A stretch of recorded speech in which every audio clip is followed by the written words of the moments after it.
Before we get into today's podcast with photographer Trevor Traynor, I wanted to tell you about a new file transfer tool I've been using lately called PicDrop. PicDrop was designed by photographers with professional photographers' needs in mind.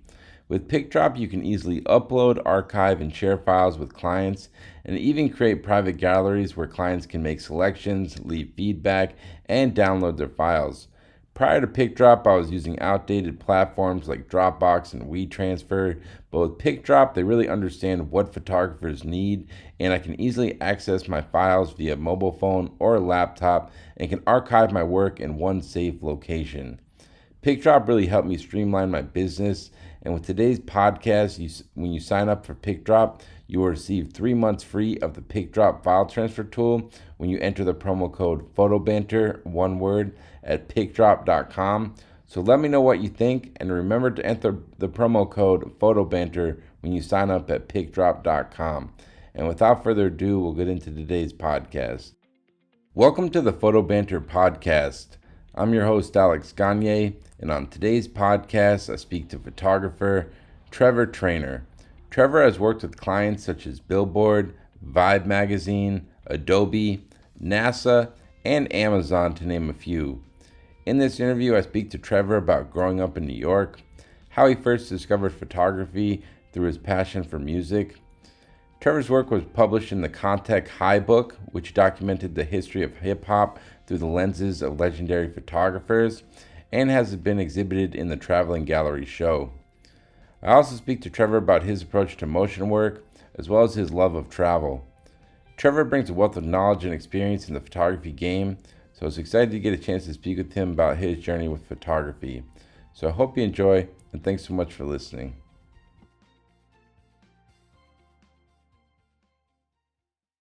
All right, Trevor Traynor, welcome to the podcast, man. Long time coming. Excited to have you. You got a fresh promo piece that hit the streets. I got it right here. Right on. Disposed right here. Excited Yes, sir. to talk to you about it, man.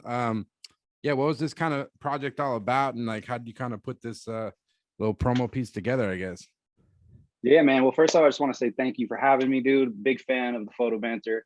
Man, I've listened to dozens of them. Thank you. And yeah, you're killing the game. And it's something special to get an inside look to kind of behind the curtain with all these rad photographers and what they're doing. Definitely. Sweet. Is that Dan Winters behind you right there? Yeah, Dan hooked it up with this print. Nice. Last time I interviewed him, he gave me a launch shot, and then I bought one. He was doing like this sale around Christmas. I bought the Obama one right there. Okay, rad. My homie Artosari right there, and Nice. my other friends. So got some prints up there. But Cool. anyways, man, this is about you, Trevor. I know. Just pointing out. This is the goodies. Okay, so yeah, I got a stack over here of Disposed. Yeah, man, I'm pretty proud of this. I've done a couple of self-published projects, and yeah, this is one I'm probably the most proud of. It's nice and big. It's a 12 by 15 tabloid size. Yeah. It's printed on newsprint, like 52 or 53 GSM. Just feels good, dude. Smells good. And yeah, and it's something special, you know. It was a showcase of my neighborhood, and like 90% of the photos are in a 3-block radius around my neighborhood. Okay. And it was the beginning of quarantine. It was one of those things where I was like, okay, I'm gonna be prolific. This is gonna be my grand opus, right? Yeah. There's a lot of people like that. I was the exact opposite. I didn't do shit. I played video games, so it was like eating pizza. Yeah, I mean, I did that as well. And so as I'm thinking about it, I'm thinking about what to shoot. I noticed as I'm walking my dog Rocco, I'm starting to just take photos with my phone. And in the beginning, there was lots of gloves, and there's just these discarded gloves and masks throughout the neighborhood. I'm just kind of documenting them. And then a couple weeks go by, and I'm like, this is turning into a project. It just started happening. That's how it goes, right? Mm-hmm. You're not looking for it, and it just drops on you. So yeah, it's a collection of discarded and kind of arranged in vehicles on dashboards and whatnot during the beginning of COVID, of masks and gloves. And it's all shot on the iPhone.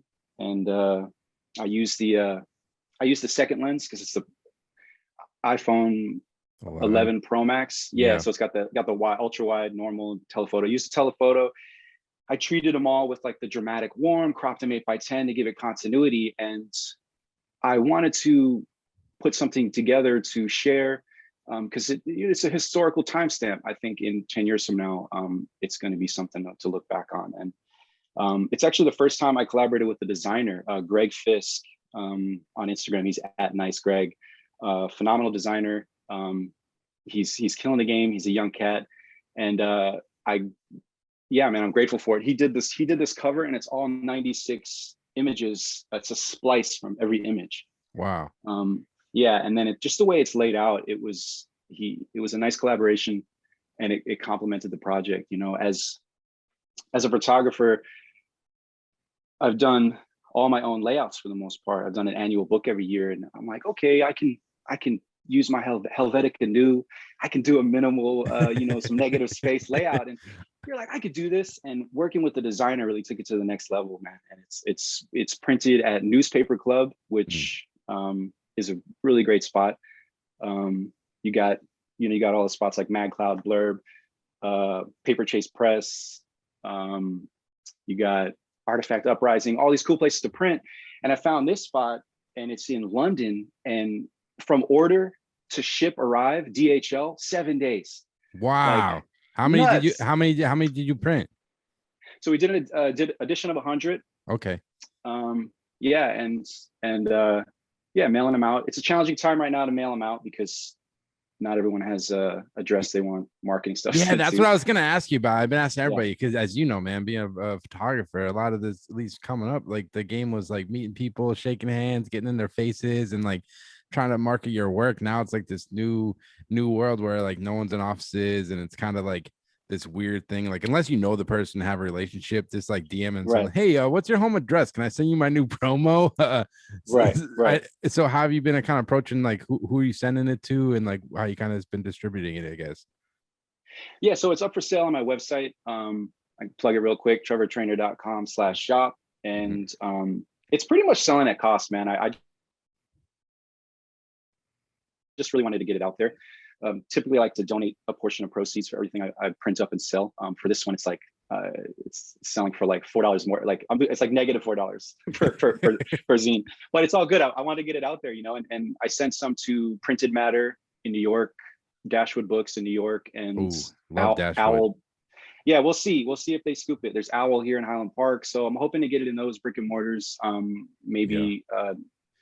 And then so there's been some sales, and then I've mailed some out to for some marketing. But yeah, that the challenge is the marketing part, because again, like it's, certain people, if you know them, you're like, yeah, I'll give you my home address. You're not gonna definitely spy on me.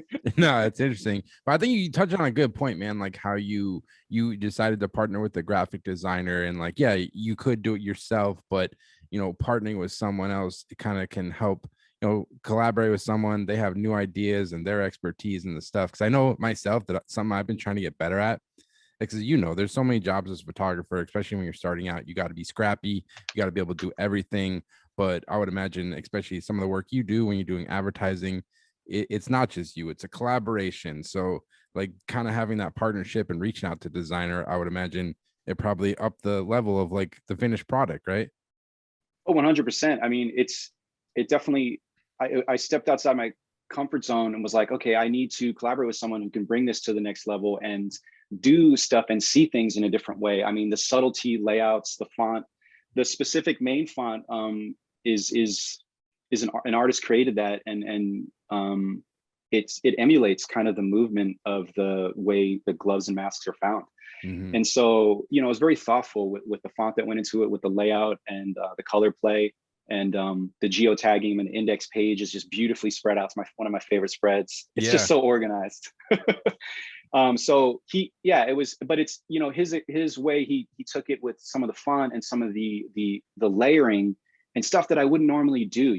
I tend to do my layouts real traditional, and just, here's the 2 up, here's a 4 up, here's a single with a little space, but he, seeing in a different way. There's such little micro movements that happen with the designer that you're like, Yeah, And man. so, It's yeah, because like your expertise is photography, their expertise is design, right. and then you bring that together, man. This takes it to the next level. So that's awesome, Yeah. man. And Yeah. Thank you. Thank you. is that like something you normally do? Because I know the other book you sent me, it's Walks with Rocco. I'm guessing that's your dog. Right. Right. Is Yeah. that kind of something typically you do a lot, just kind of wandering around, just kind of snapping in your neighborhood, or was that something you're doing prior to COVID, or? Yeah. So I've done um, an annual book every year where I release it the following year. So this year, I'll be coming out with volume 9, which Nice. is a collection of photos from last year. Actually I just got the first draft. All Um, right. yeah, Hot volume off the 9. So press. Hot off the hot off press. the press. Yeah. So this isn't out yet, but it's basically just like a collection of images from last year. And it's stuff that last year was unique, but typically it's stuff that I capture in between jobs while traveling. If I piggyback an adventure pre or post job, if I'm walking to get a coffee, just kind of these like in transit moments and stuff that doesn't really have a home. So I'm like, I put together this little book and try and donate a percentage of proceeds every year. And so, yeah, this year, volume 9 is coming out. I'll probably stop this year. I'm shooting volume 10 that will come out next year. And that might be a wrap. I might stop with the 10 books and maybe do some kind of cool show or something. But yeah, that's typically what I've done with the self-published stuff. This last year was special because I created the 2 zines, the Disposed zine, which again is my favorite, and then the Walks with Rocco was kind of just this separate little project where I wanted to make a zine and I wanted to explore how to get it printed where it feels like a zine. If you open it, I mean, the pages feel Xeroxy and like, Yeah. but the cover's kind of polished a bit. And so I ended up doing that on, I want to say Blurb, because I found one of the templates that was, it's meant for a typical written a book of text. Yeah. And so, it's like $3 maybe per zine or less than 3 or something like that. So I wanted something to be as affordable as possible. I But loved it. I loved it, man, because it just kind of gets back yeah, to this like fun photography, this kind of snapping away and having a good time. Because, like, as you know, like when you make this your career, you in the back of your mind, you got to think about like your portfolio, what photos you're going to create that's going to hopefully lead to assignments or commercial work. And I don't know, sometimes it can get you can get lost of what like where you started. And like this is the kind of stuff I remember, like this starting out photography, this wandering around my town or my neighborhood and this snapping photos, man. So I think that for me, I love looking at this stuff because it just reminds me of my early days of photography, of just having fun and not thinking about like some client or how I'm going to market my work, right. Yeah, 100%. It took it back to the basics, and I think I took it back to the basics last year for a lot of people. Some people, who continued to work through, and some people had some lulls. And I know the overused term of the silver lining, but it was definitely kind of a reset and a way to kind of see stuff with fresh eyes, and on top of everything else that was very intense happening around us. And so yeah, the Disposed zine is beyond the like the yeah, it's interesting, the whole gloves and masks. I ended up calling it Dispose because it's a play on words of dispose and disposed. And so it's like, it's these masks and gloves like airing out on people's dashboards, like they're placing there for the sun to hit them, or they're Yeah. like there, and now they're like, it's this little ornament, it's this new quote unquote essential. And just seeing them disregarded is just like, that's our new straw, our new styrofoam cup. So there's there's just like there's this political divide, which is interesting, is touching on. And then there's this environmental aspect of it. And then, one thing which I didn't even address in the statement, just being a white male. I mean, I have the privilege to even walk around my neighborhood and take pictures, fine, on the ground, fine. But if I'm taking pictures in somebody's car, Yeah. that, that guy probably lost his keys. Yeah.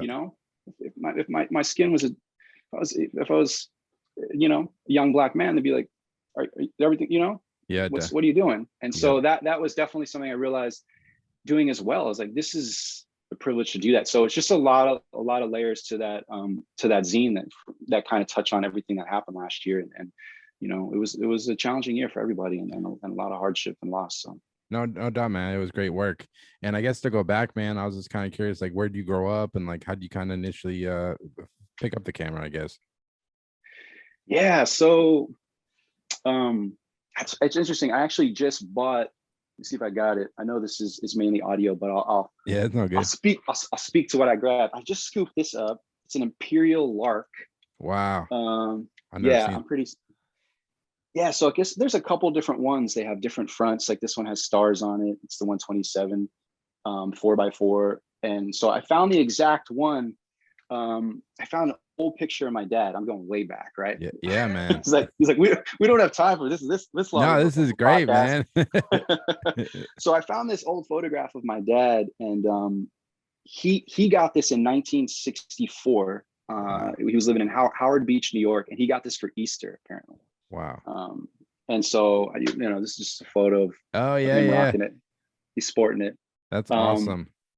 And so, yeah, it's an Imperial Lark 127 flash camera. There's modifications you can do with the film, and I'm trying to look into bulbs. But I saw this photo, and I was like, I want to have that camera in my arsenal. I think there's a large percentage of photographers. We all have like an archive of or storage of cameras. Some more than others. Some are really into it, and they got tons of cameras. Yep. But this just felt, important. And apparently he took photos of it at the World's Fair in New York.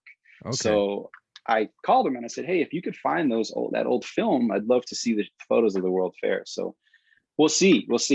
Well, was your dad like always like interested in photography himself growing up, or is that this kind of like a one thing and kind of? Yeah, I was like, that's it. Yeah. No, yeah, you're like, cool. Yeah, so that was just a little tidbit I wanted to share, because something I found out. My dad is,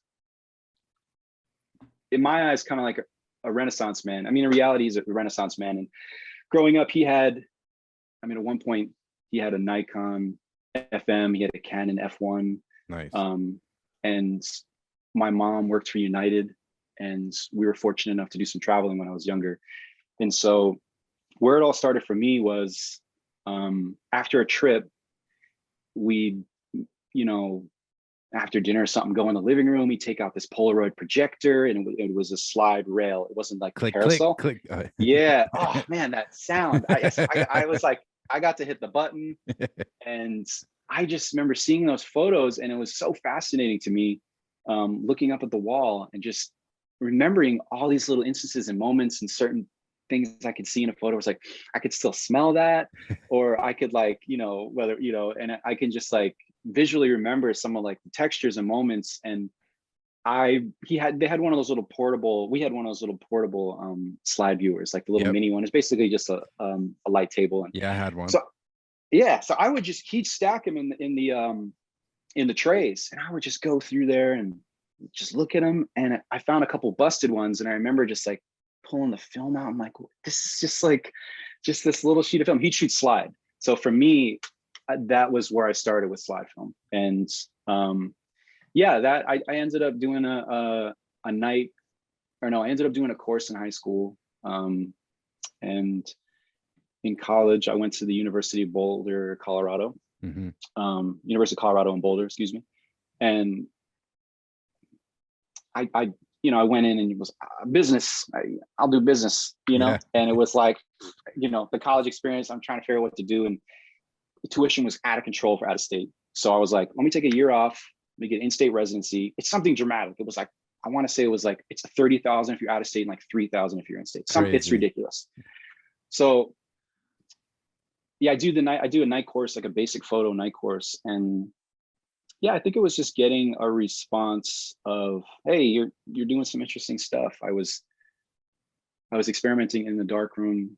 I was like safely sprinkling fixer on photos before they were developed. I'm cutting stuff up, I'm dodging and burning. I'm in the groove. Probably should have wore a mask then.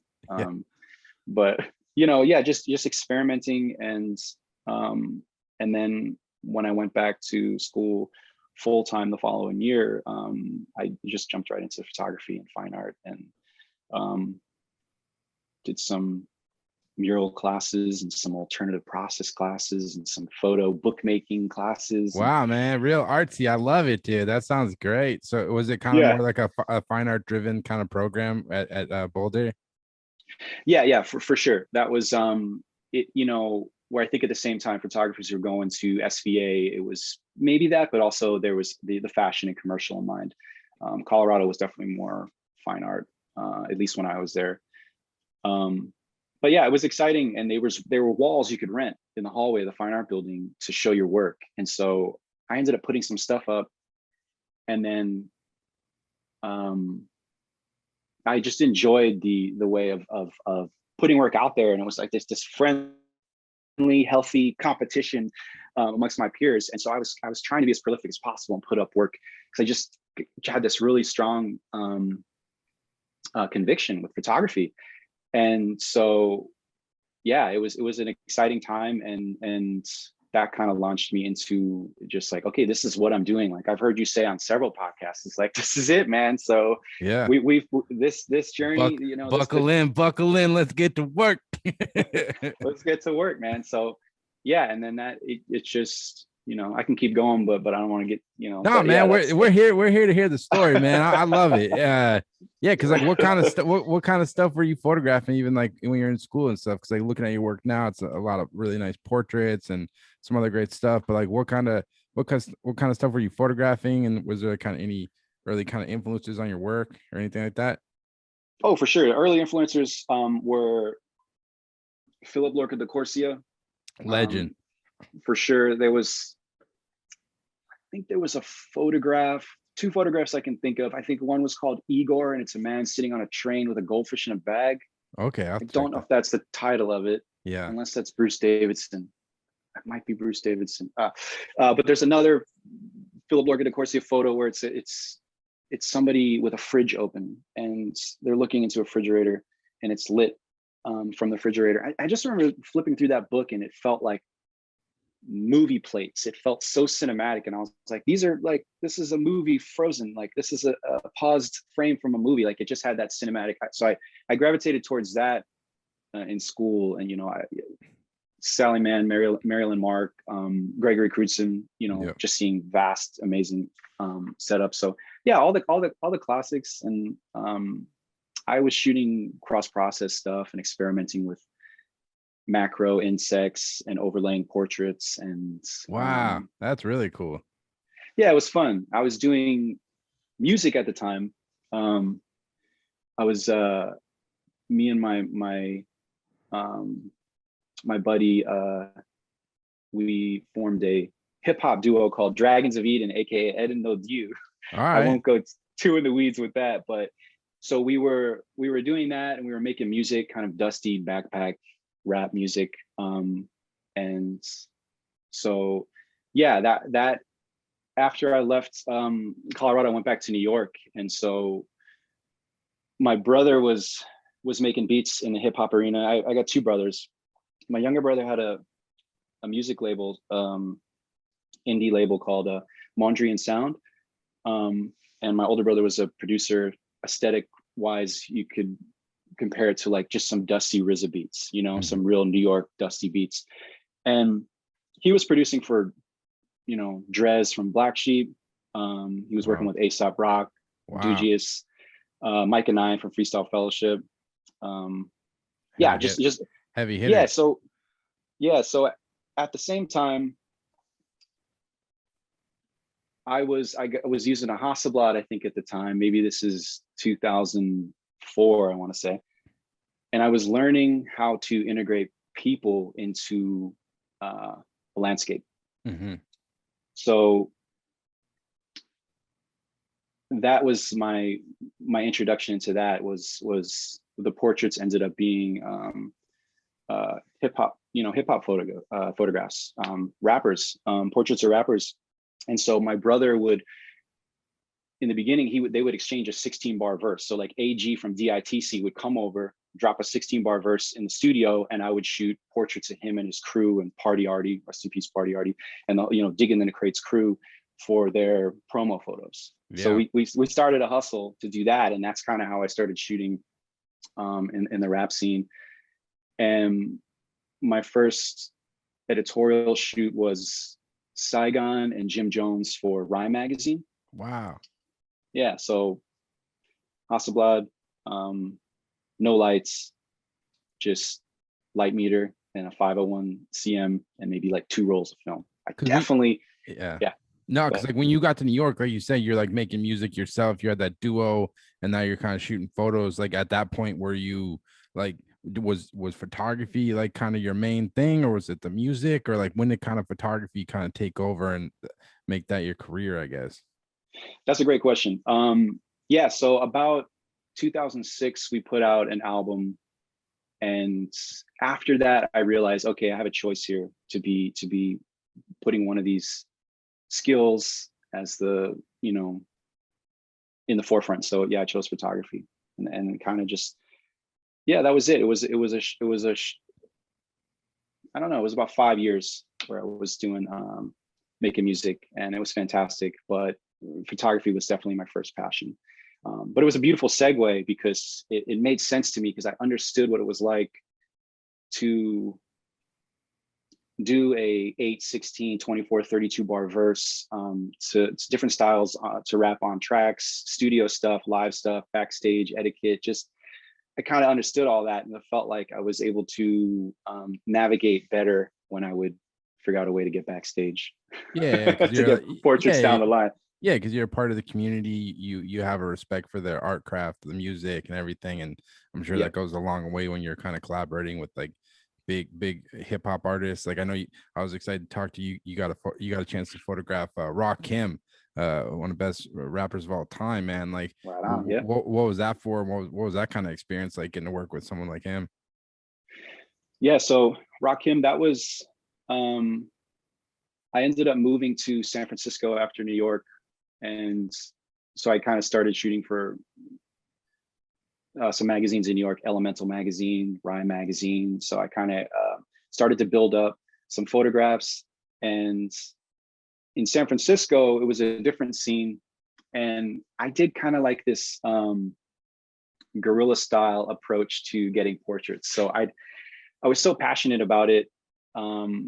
There was a festival, a hip hop festival in San Francisco. It was a big parking lot behind Giant Stadium. It was all different levels of fences. And I think at the time probably had the 5D Mark One, and I kind of went around back and ended up dropping my bag over and hopped over the fence, and then kind of, you know, chit chatted with the security guy, this and that, and then just kind of was good at just figured out a way to get back there. And then I remember meeting somebody, and before he could say like, "Where's your badge?" I was just, you know, I just kind of was like, "This is the deal," like just to show you how serious I am. Yeah, I hopped the fence, but I got this camera and I'm going to create epic portraits. Oh man. And I don't know, he was like, I guess he just appreciated the hustle, and I was sincere about it, and he could just maybe see a twinkle of genuine authenticity in my eye, and was like, wow. All right. So I ended up doing some like backstage portraits, and then that kind of became my thing. I would go to, there was a different venues like the Independent, the Mezzanine, Club 6, and the Fillmore, and different festivals. So I'd reach out to like OK Player and say, you know, I want to shoot the Rock the Bells festival for you. And so that particular photo of Rakim was a collection of portraits that I did in San Francisco at Rock the Bells, where I put up a seamless. And I think for those, I just used a ring light with a beauty dish, just very direct, boom. And that was it. And I ended up getting Red and Meth, The Far Side, Tribe Called Quest, a list of awesome artists. And so I think Alan Kett reached out about a hip hop graffiti book. And so that photo ended up being published in that. I think it was volume 2 of I want to say Hip Hop Graffiti. I don't remember if that's the name of it, but no, yeah. So that got to find a home. That's awesome, man. And what about what about hip hop music? What is it that kind of what do you enjoy about it? What kind of made you kind of like interested in hip hop music and photographing hip hop artists? Do you think that kind of culture? Yeah. I guess just growing up on the East Coast, and my brother having Technique turntables, and sneaking down to the basement and messing up his records and needles, trying to figure out how to scratch. Yeah. And yeah, it was just happening. It was that golden era of hip hop when I was in high school. So I wasn't photographing yet, but you know, it was DOS Effects and KRS-One, Busta Rhymes.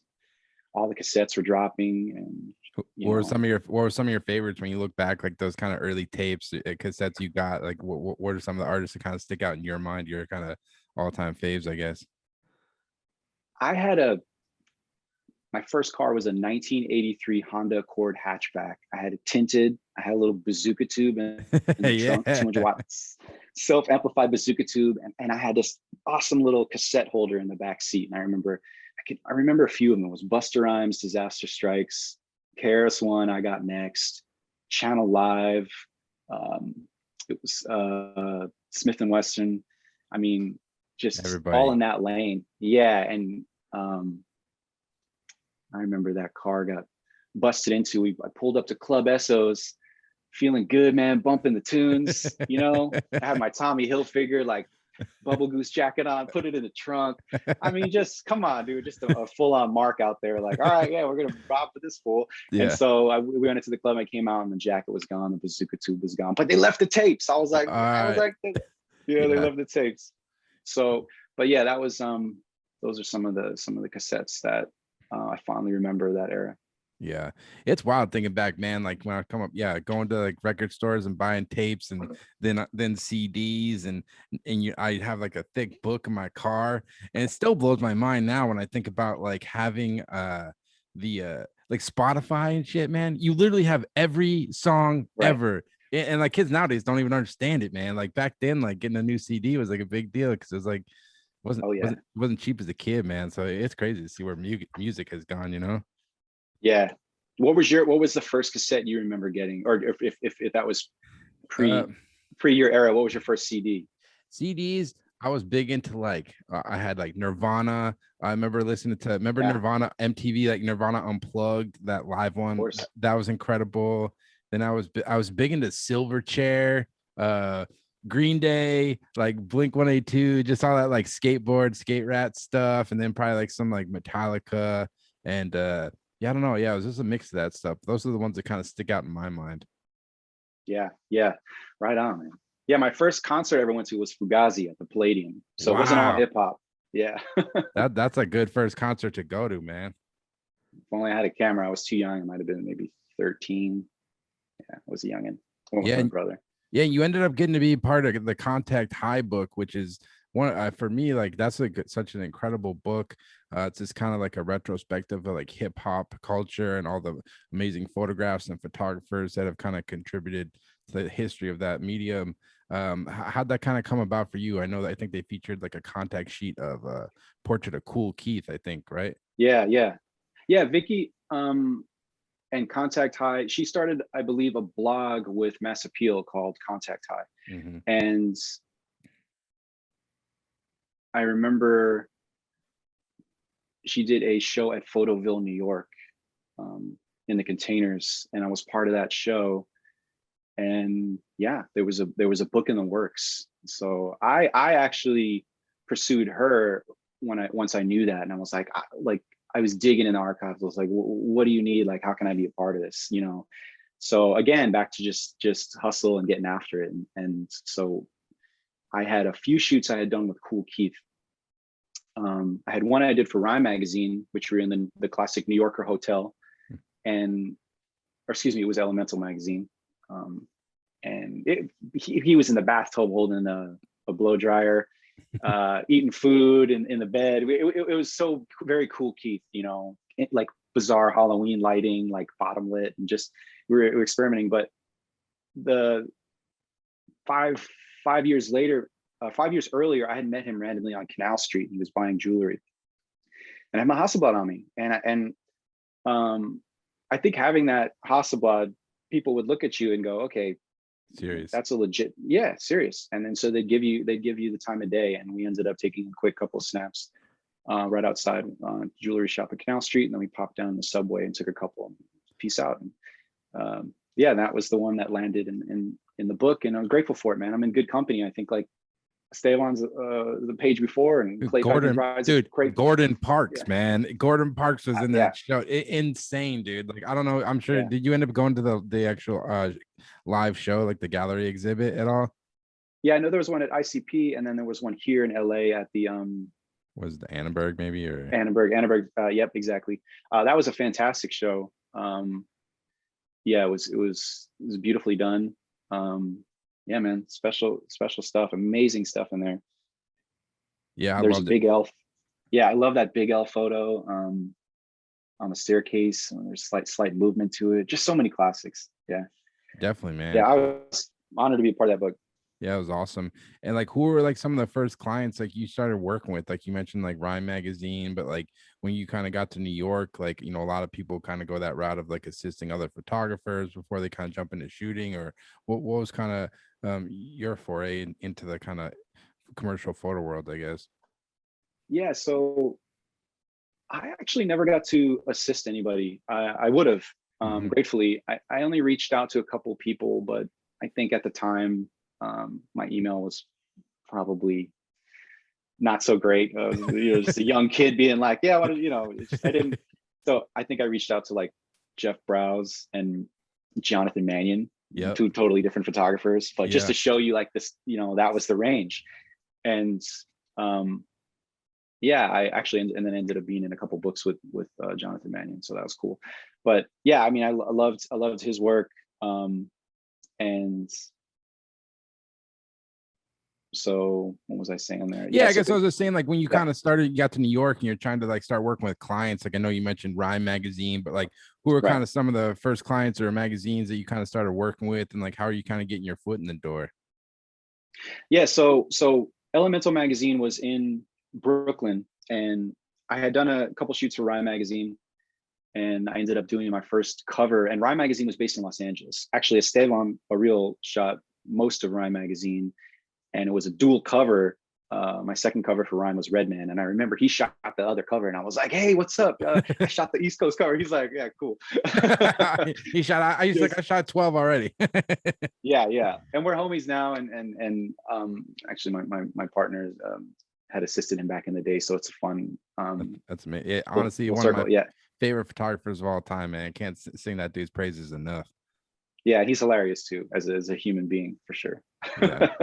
But yes, I was excited about that, and then I did some stuff for Elemental Magazine, and I would take the train to Williamsburg, and this was Williamsburg before it was Williamsburg. Well, not way back Williamsburg, but before it was how it is now. Yep. And I take the train there, and I get to their office, and I think the first shoot they had me do was Afura, and so I got my Hasselblad, I got my $50. I got a one roll, 100, 120, I got 12 frames, right? So I'm shooting, two and a quarter, 2.25, whatever it is, two and a half. Anyway, 2.25. Yeah. 2.25. Thanks. Yeah, a little rusty. It's all right. So I'm shooting that, and I end up just shooting one roll. I drop it off at the lab. They pick it up and they call me and they say, "Hey, these are great, but next time, please shoot more than one roll." Yeah. They're like, "You could lose it. It could just not be good." And I was like, "Oh, totally." So the next shoot, I did like 2 rolls. Because I'm thinking I got $50. I got the train, I got the film, I got this, and now I'm gonna have lunch, and I'm like, cool, I made $15. Yeah. So if I could tell my younger self anything, it would be like, Take more time. take more time is huge. Take That's more what time I used to feel like and that. shoot more. Yeah, I used to feel like that too. Like when I first started shooting portraits, like I don't know, it was like I felt like rushed. Like I didn't want to take someone's. I was like being too polite in a sense. Like I didn't want to take the subject's time too much. So I would kind of rush shoots. And now it's like at the end of the day, you want to get a good picture, and that's I always just try to remind myself. But I don't know. I tell myself that after every shoot still. Yeah. It's yeah, taking time and shooting more. Although there has been, from the film days to digital, I feel like I still try and shoot. I shoot more obviously than that, but I don't get crazy where I'm on full burst mode. No. Unless it requires it for whatever, if there has to be a certain image captured. But yeah, keeping that quality over quantity. But yeah, just slow it down and take your time and shoot a little bit more. Yeah, but, man. Yeah, so did that, and then ended up moving to San Francisco. I mean, I didn't go I was bartending for a little bit, and I save money and travel and take photographs and do editorial work. And I want to say it's been, I don't remember what year we're talking here, maybe 2007 or something is when I was like, I'm going full photo, no more bartending. And yeah, so I just kind of made that jump. It was exciting, it was scary. And Yeah, because like who are we working? What brought you to SF, and like who are you kind of working with out there? Because you know, a lot of people feel like they need to go to like LA or New York when they're pursuing photography. But what kind of brought you to SF, and what kind of some of the clients you're working with once you kind of got there, I guess? yeah, while I was in San Francisco I had a gallery representation at one point. So I was doing some of the fine art route of the series they were interested in and showcasing was Chromacore. And it's a series shot on film with slide film, 120 and 35 combination of stuff on different subways from all over the world. Wow. And so they're just like long exposures. And yeah, that was Scope New York, Scope LA, the Affordable Arts Fair. I was kind of hitting the festival circuit with that gallery. So that was exciting,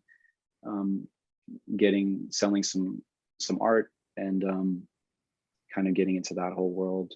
Yeah, it's a world I don't know a lot about. I've never delved into the fine art world, trying to go to galleries and stuff. Like, what's that process like? Is it really just kind of pound the pavement and trying to talk to gallery owners and show your work? Or like, what was kind of your experience with that kind of world, I guess?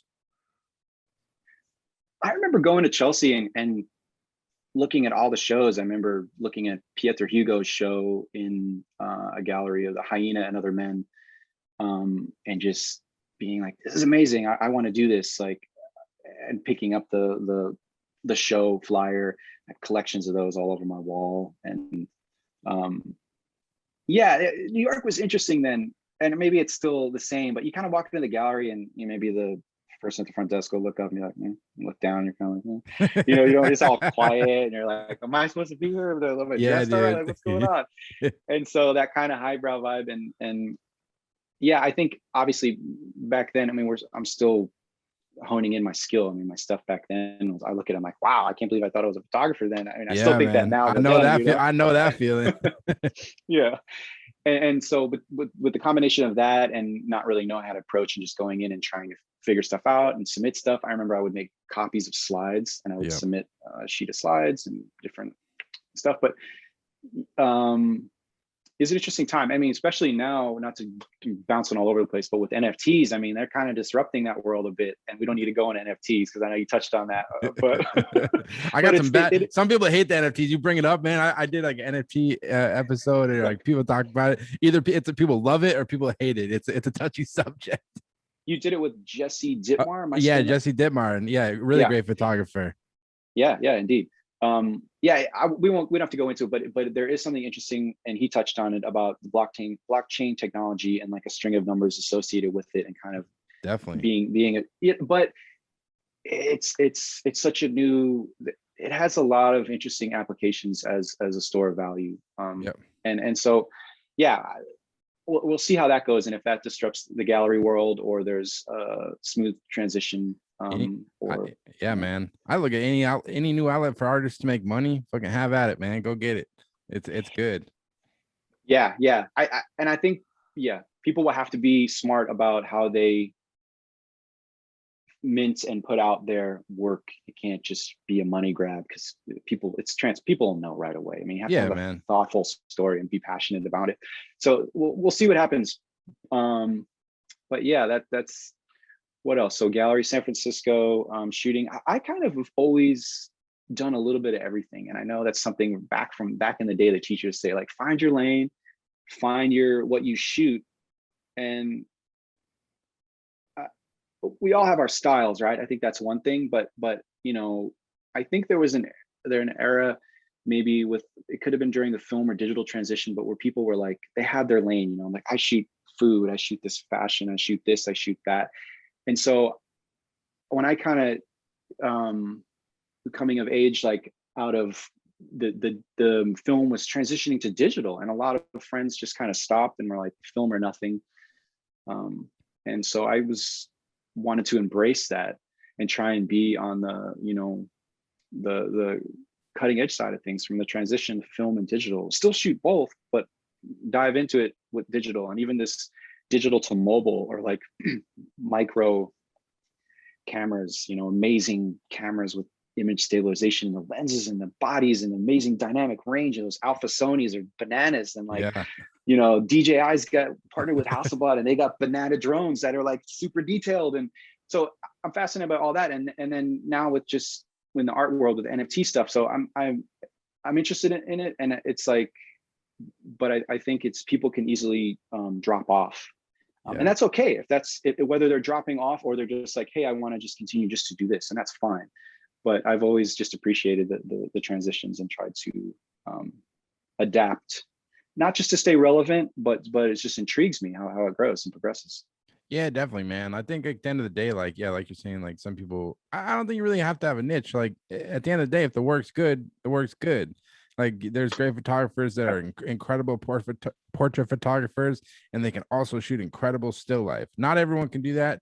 Like it's a mixed match sometimes, but the people that can do it, it works. And it's like, like I said, at the end of the day, if you have good work, it's good work. You know, What are you shooting? Are you shooting mainly digital for work, some film for fun, or what's your mix? Nah, pretty much all digital. I mean, I still have my Hasselblad.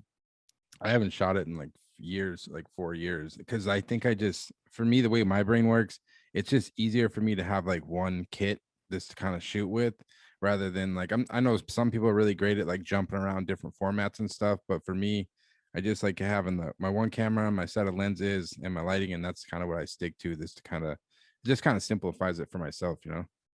Yeah. But I don't Cool. know. It's tough. When is Alex getting the lens turned on him? I don't know, man. I don't know, man. It might be happening. We'll see. Yeah, who you getting to do it? You getting like, yeah, that's the way to Frank see. Oakenfeld's It's in down the with works. It's in the works. We'll see what happens, man. We'll see what happens. But anyway, actually, one thing I was excited to talk to you about, you do a lot of amazing portraits. You recently did, I think it was recently you shot it. You photographed Stuart Copeland. You did an incredible series of portraits. I was kind of curious. Let me pull it up here. People can check it out if they're watching the YouTube. But yeah, what was this for? Stuart Copeland, for anybody listening, is the drummer, or previously was a drummer of the Police, correct? Right. Yep. Yeah. And then there's a collection of images there. Sheila E. And Joe Satriani, which is arguably one of the best shredders on the planet, in the universe. I've been working with this art duo, Scene 4, for the last 10 years. They're good buddies of mine now, Corey and Ravi. Yep. And they've created this really cool collaboration with about 50 classic musicians, you know, drummers and guitarists, from Slayer to Def Leppard to, you know, the Police. We just did Chad Sexton from 311, Chad Smith from the Chili Peppers. So yeah, it's a fun process. It's an aesthetic that is unified across all the different collections. Mm-hmm. So we'll be in a studio and they'll create sound to a visual. So they'll play some of their classic tracks, and we will shoot a series of long exposures with movement, and they'll use, for instance, the drummers will use these glowing drumsticks. The Joe Satriani playing guitar will use this homemade, like kind of like Game Boy looking glove that has all these wires on it, and when you touch it, fingertips illuminate in different colors. Yeah. So it's a spin on a classic, you know, long exposure with some color movement. But we're putting sound to visual. Yeah, they're incredible, man. And was most of it, is this all done in camera, or is it like some of it like done in post, like composites, or is it pretty much all this kind of done in camera pretty much? Yeah, so the Rhythm on Canvas series, for instance, that one of Sheila E. Most of this is in camera, like the ghosting with her there. Mhm. You can see her face in the background. Yeah, I saw that right there. Yeah, Joe's guitar is all in camera. The one in the front of Stuart Copeland, that's I believe a composite for sure. Mhm. And so that was a portrait with overlay of colors, and there was some color involved in the creation of it, and then they desaturated him a bit. But yeah, it's been a really cool collaboration. I shoot with them often, not as much last year, but we do probably work with a different rocker maybe quarterly. It's been a really great long-term client. And just have a blast doing it, you know. Yeah, man, these are incredible because I've seen like so much lately in the last few years. A lot of people kind of playing with these like colored gels and drag shutter, but whatever you did, man, was just like far and beyond like anything I've seen before, man. It was just it almost like when I looked at this at first, I thought maybe you printed this photo and then you were like painting, like actual physically paint on these. It was just something I'd never seen before, man. So hats off to you. Thanks, brother. I'm glad you like it. Yeah, it got a good response, and they're selling unique canvases over at Scene 4. And shouts to Ravi, who did a lot of the post and compositing. He's a magician, so can't Yeah. take full credit. And like, how do you generally like, as someone who shoots portraits, like, how do you generally like, do you have a process of like preparing for a portrait shoot, and like, what is that kind of process for photographing people, I guess? Like, do you do a lot of Yeah, research, or do you kind of have like some people will do like mood boards or for sure. I was stuff just like gonna that? say, yeah, 100% research and mood boards. But I was just thinking COVID world. I'm like, man, it's changed a bit. But Yeah, yeah, no, no. yeah, but yeah, generally for sure research.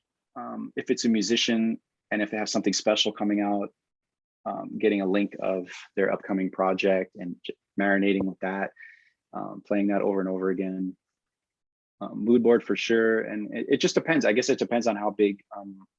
I will do. In my career, I've done a lot of smaller cruise shoots where whether it's available light or natural light or a single light, Mhm. occasionally it'll be a bigger setup.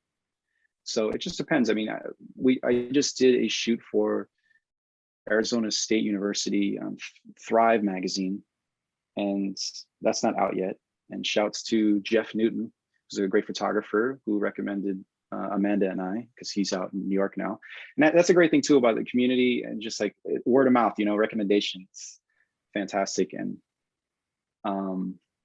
so we did a shoot, and that was fun. I can't say too much about it because it's not out That's all yet, but it right. was the first.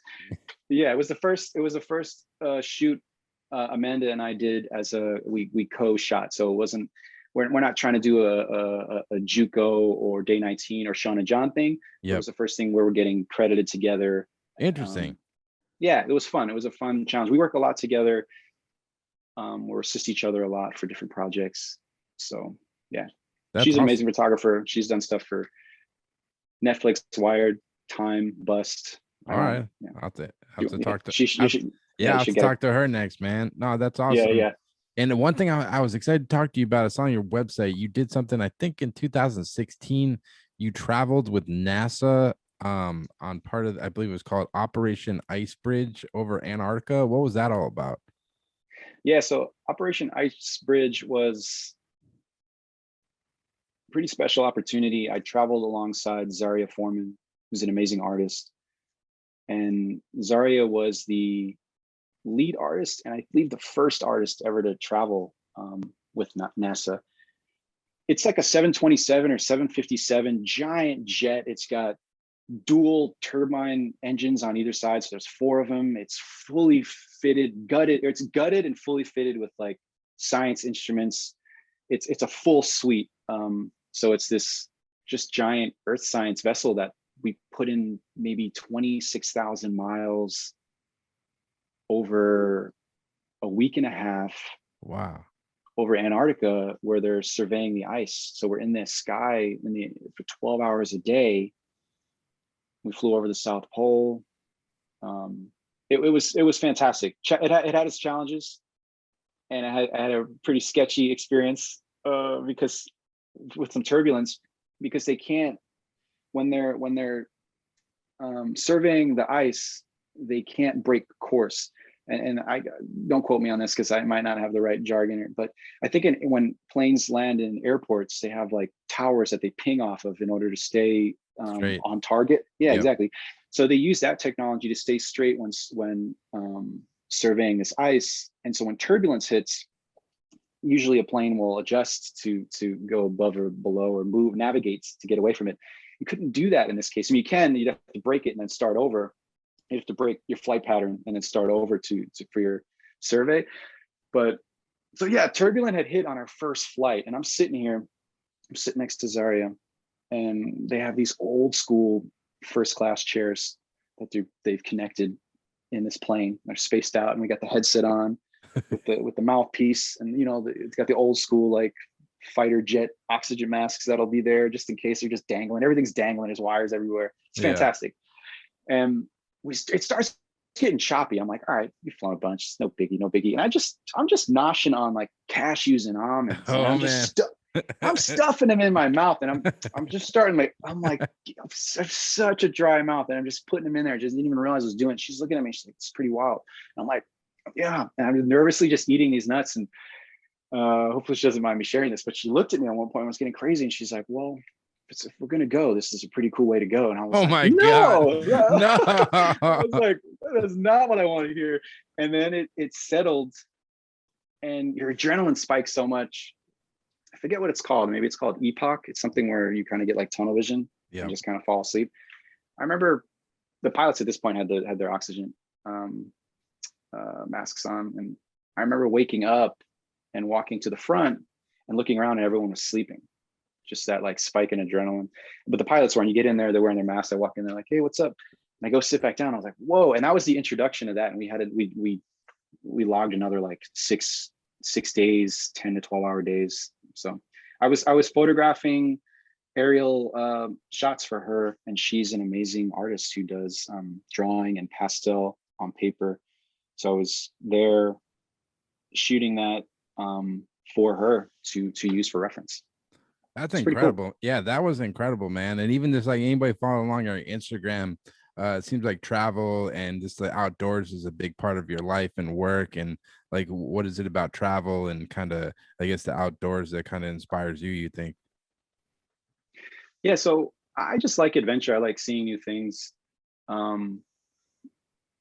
I mastered how to piggyback things from things.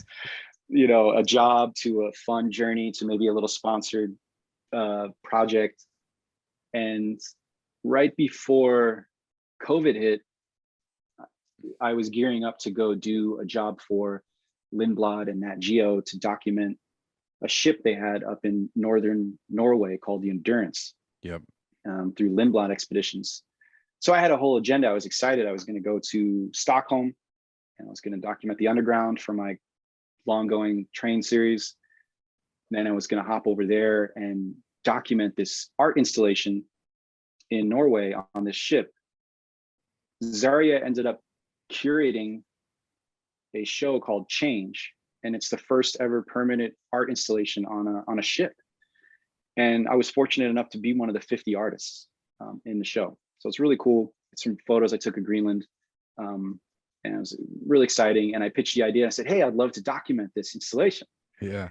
So was gearing up to go do that, take photos, video, and I was going to be out there. And then from there, we piggyback another job in Madrid. And then I was working with Amanda was doing something, and we were going to go to Sevilla. We just connected the puzzle. It was working. It was all working. And I love doing that because you can just get all these little adventures and things. And then I got a call from all three clients, an actual phone call from all three clients within 48 hours. Like, hey, this isn't happening. Yeah, bummer, man. But CDC today just said that if you've been vaccinated, travel is safe now. You can travel, and the CDC said travel is good. So hopefully, who knows, man? Maybe that job will come back and get back on the road. Road trips. I took a pretty amazing road trip last year, safely navigating, and we'll see. As far as any international travel, I have nothing slated on the books yet. I was supposed to shoot the Olympics, and it did get postponed to this year, but I believe guests cannot attend. It's only so that's not happening either. I was trying to pitch something like a climbing magazine. Damn, I like it, man. You're a hustler, Trev, man. Just talking to you, so you just kind of make stuff happen. Like even just like, that's what we do. I mean, that's a real skill in itself, to be honest. Like you're talking about just going up to Cool Keith on the side of the road or whatever, and this on the street, and this asking him to take his portrait, man. It seems like you're not afraid to just kind of just reach out, ask the question, and kind of make stuff happen. You think that's kind of part of your success, is this kind of making stuff happen yourself, pretty much, not waiting for it to come to you?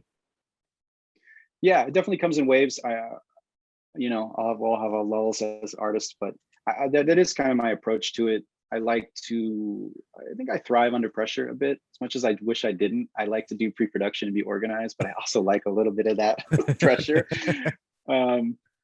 And yeah, I guess that's been an approach for mainly a lot of my hip hop stuff from back in the day, and still there's a bit of that hustle. What about you? You like working under pressure? You like to plan it out?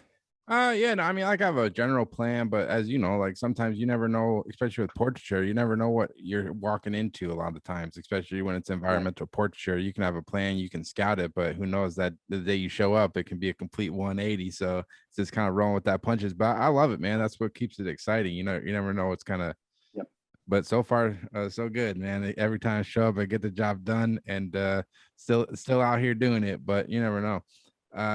Yeah, same. It's amazing how no matter how much you can prep, it can help you to navigate and be smart, but you got to have that flexibility and be able to be cool, calm, and charismatic with the client so they feel safe. Yeah, man, that's that's the real skill. This, calm and cool even when shit's hitting the fan.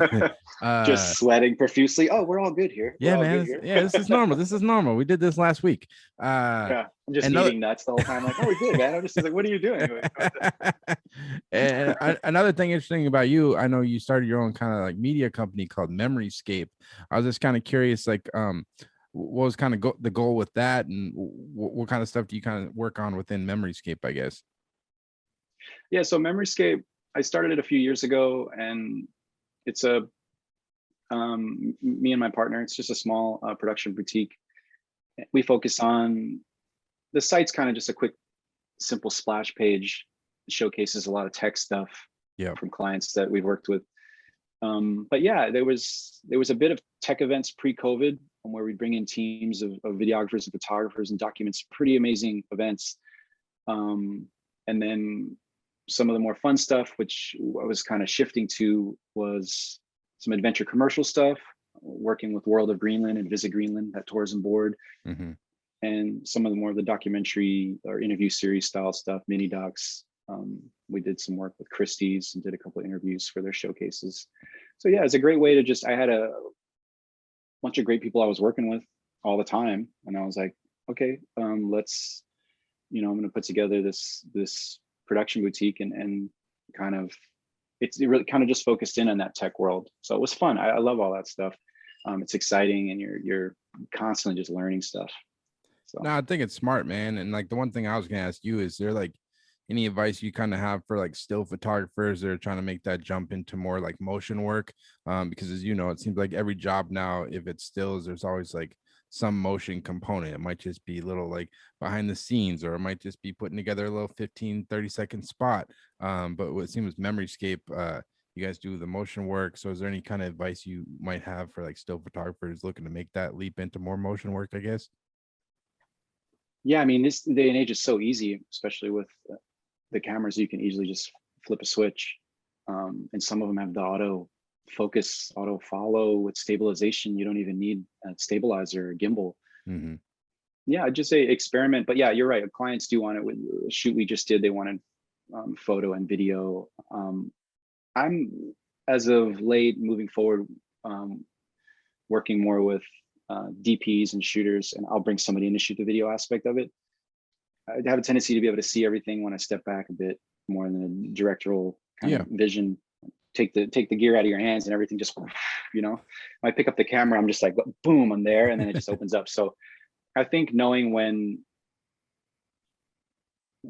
to reach out and bring on a team member. I guess that doesn't really answer the question. So for people that doing that transition, I guess just, give it a go. It's intimidating because we create a photograph and then we look at motion and we're like, man, this is like thousands of images put together. Like, and if you think of it like that, it's really intimidating. But if you're framing, for me, if I put something on a tripod and I'm doing subtle movements and, you know, a slow zoom or a pan, I just think of it as these subtle pieces. These just, you know, a slow movement into that. Whereas if you watch it behind the scenes of a movie and someone's got a full bodysuit and they're running and doing crazy stuff with crazy rigs and lighting, that can be super intimidating. So I just think, you know, I mean, the iPhone alone's got what? It shoots like 240 frames per second, low light, ultra wide mode. It's bananas. Yeah, what's the one dude? Steven Soderbergh. He shoots all his movies on iPhone only now, and it's freaking incredible. It's there's so much you can do with just that. I think for me, like, it's something I'm working on a lot more because I've been doing more of those projects. It's just, it is a new way of thinking. It's there's a lot of skills that you use from still photography, obviously composition and lighting, but it is a new way of thinking. But yeah, it's just like, I don't know, it's just trial and error. I think that's why I try to remind myself, like when I started photography, it's like figuring out what, like, how to process film and what a shutter speed is. So it's just kind of, I don't know, brick by brick. That's what I try. At least that's what I tell myself. No, for sure. Same. Yeah. And I have a tendency to sometimes work backwards. Like for a project or something, I'll see, like, if it's like a fine art project, I'll be like, how is this going to live? What's the format? What's the framing? What's the presentation? And how am I going to create it? And then figure out what's best. The one project I've been working on for 5+ years, is a Newsstand Series, and that's on the phone as well. The Disposed zine is shot on the phone. So it's interesting because I'm like, man, am I an iPhone photographer? What's going on here? And it just so happens that worked for the Disposed, and it really worked for the Newsstand Series. I went back with the 5D and I shot the newsstands and messed around with cropping. I went with the Hasselblad, and I tried different cameras, and the iPhone just worked. It was less intrusive. People probably react different to it. Like if you showed up with like lights and a Hasselblad, people can be like, it can kind of make them nervous. But everyone has one of these, so it's very relatable, I would imagine. Yeah, exactly. Yeah, so that, you know, focusing on the vision and the idea, and then figuring out what gear works. Because in the beginning, I used to focus on the gear. It's like, oh, I need this. Like, I need to get a phase 1 in order to create these epic portraits. It's not possible. I need that, and it's like, not anymore. You don't need that. Yeah. Yeah. But the phase 1's still rad. Yeah, you know, hey, someday, you know, phase 1, call me. 2 phase 1s, please, right here. Yeah, you're right. But I guess to wrap up, man, like, what's next, man? What's kind of got you inspired? Obviously been a crazy year, but any kind of goals for the future, I guess? Well, one, I'm inspired by you, brother. I had reached out to you last year because I was like, what is happening? The photo banter, this is amazing. I'm hearing, like, you know, Dan Winters and Jason Lee and all these amazing photographers. And the list is just vast. Behind the curtain, everyone's sharing all these wonderful stories and quote sheets and behind the scenes, antics and remedies, and it's such transparency. And it's so amazing, man. You got a great lane. And I was listening to Ab Cisse. Love Ab. Yeah, Ab Cisse. Man, that was a great interview. Very articulate, fantastic person. Wasn't familiar with his work. I'm a fan. I followed him immediately, and he had mentioned too, he was blown away by what you're doing. I think it's great. No one's doing it. You do a great job. You got an awesome voice. You got a appreciate it, man. Face for TV and a voice for radio. I don't know about that. Yeah. All right. Thanks, man. But what's next for you, man? What's next for you with photography, I guess? Yeah, so I just want to just shout you out for that. I appreciate it. It's exciting. Yeah. Well, what's next for me? We'll see, man. I have 2 more. I want to do this Newsstand Series book. I would like to get that published. Everything I've done up till now is self-published. So I'm looking into how I want to present that with the Newsstand Series. That's 100+ images of newsstands from all over the world. 70% of it's from New York. Wow. And otherwise, yeah, I have a couple jobs coming up.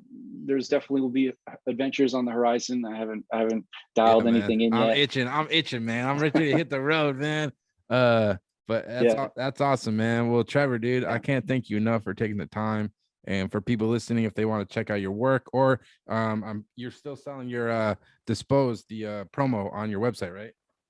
Yes, sir. Yeah, it's trevortraynor.com. You can go pick it up. I highly recommend it. Great printing and all that. But Trevor, thank you so much. Yeah, man. Thank you, brother. Appreciate you. So there you have it. That was the Trevor Traynor interview. I just want to thank Trevor so much for taking the time to come on the podcast. It was a real pleasure speaking to him about his journey with photography. Definitely go give Trevor a follow. His Instagram is @TrevorTraynor. And definitely go check out his website where you can see more of his work at trevortraynor.com.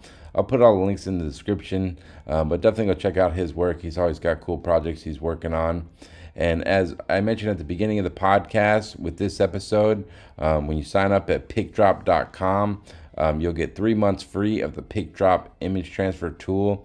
I can't recommend it enough. I've been using it myself for over a year now and really enjoy it. I just know that I have all my files in one safe spot. I can access them on the go on my mobile phone or on my laptop. Just really great file transfer tool that was designed for photographers in mind. So definitely go check that out. You'll get 3 months free when you go to picdrop.com and enter the promo code PHOTOBANTER, one word.